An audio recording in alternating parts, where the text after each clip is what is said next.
A faithful remake of a beloved game, like in the case of Metal Gear Solid Delta, Snake Eater, can be tricky.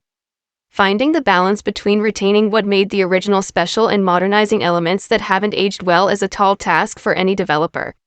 But according to production producer Noriaki Okamura in the second episode of Konami's Metal Gear Production Hotline video series, the team would still rather come down on the side of being almost too faithful and maintain the original design of Snake Eater. When looking at an element like the zone separated by loading screens, Okamura mentions, that's just how the game was designed. The rhythm and the shifting pace of gameplay flows from that choice. He goes on to say, if we had done anything to change that overarching design, it would have changed the game entirely. The same logic applies to the credits, where the team has decided to include the original developers, with one notable exception. Metal Gear Solid Delta, Snake Eater will not open with a Hideo Kojima game, but instead say, based on Metal Gear Solid 3.